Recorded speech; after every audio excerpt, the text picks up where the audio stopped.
ሰላም ሰላም ወደ ተመልካቾች እንደናችሁ እንደምን አረፈዳችሁ ወሳኝ የሆነ መረጃ ይዤላችሁ መጥቻለሁ። ይህ መረጃ ምንድነው?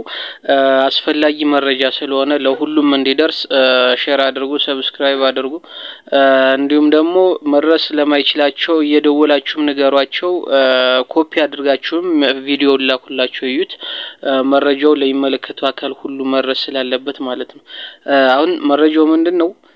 በአማራ ክልል በዋና ዋና ከተሞች በጎንደር፣ በባህር ዳር፣ በማርቆስ፣ በመራይ፣ በኢንጂባራ፣ በፍኖተ ሰላም፣ በቡሬ፣ በጎንደር፣ በደብረ ታቦር፣ በደባርቅ እንዲሁም በወሎ በወልዲያም በየትኛው ሁሉም ከተሞች እንግዲህ ፋኖ ይገባባቸዋል ብለው በሚያስቡት ወደ ከተማ በሚያስገቡ ቦታዎች ላይ በኮንክሪት ምሽግ ሰርተዋል። ይህን በኮንክሪት ምሽግ ሰርተው ማታ ነው የሚጠብቁበት።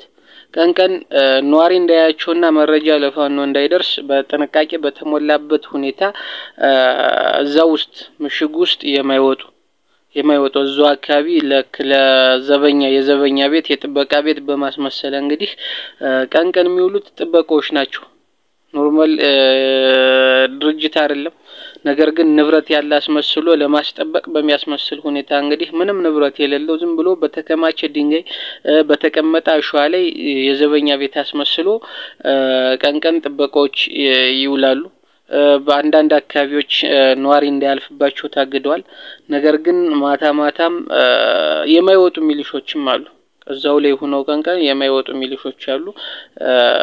ኗሪው በሲመላለስ ቢውል በጭራሽ መለየት አይችልም። ነገር መለየት አይችልም። መኖራቸውን ማወቅ አይችልም። ምሽግ ነው ብሎም ኗሪው አይጠረጥርም። ስለዚህ ፋኖ ሲገባ ለማጥቃት የታለመ ስትራቴጂ ነው፣ አዲስ እቅዳቸው ነው። በየከተማው በመግቢያዎች ፋኖ ይመጣበታል ብለው በሚያስቡት አሁን ባህር ዳር ላይ በ5 አቅጣጫ አለ፣ ጎንደር ላይ በ4 አቅጣጫ አለ። ፋኖ ይገባበታል ብለው በሚያስቡት ኬላ በሌለባቸው አካባቢዎች ድብቅ የሆነ የኮንክሪት ምሽግ ሰርተው እዛ ውስጥ ሚሊሻ አርማብተና መከላከያ ይውላል። ምግብ እዛ ውስጥ ነው የሚሄድላቸው።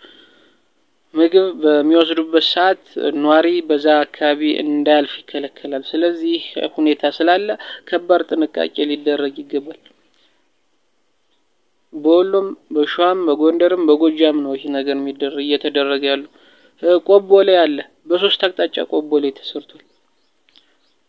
ደሴ ላይ፣ ወልዲያ ላይ፣ ደብረ ብርሃን ላይ፣ ሸዋሮቢት ላይ ያልተሰራበት፣ ማጀቴ ላይ ያልተሰራበት የለም፣ ያልተሰራበት ቦታ የለም። አብናት ላይ ተሰርቷል። ዳንግላ ላይ አለ። በተለይ የዋና ወደ ከተማ እየጋቡ የሚያጠቁ ልክ እንደ ኤፍሬም አጥናፉ አይነት ብርጌዶች እነሱ ላይ ከፍተኛ የሆነ ኪሳራ ለማድረስ እንግዲህ ይህን አይነት ስትራቴጂ በአዲስ መልክ ሰርተው እየተንቀሳቀሱ ነው። ይህ ጥንቃቄ ያስፈልጋል።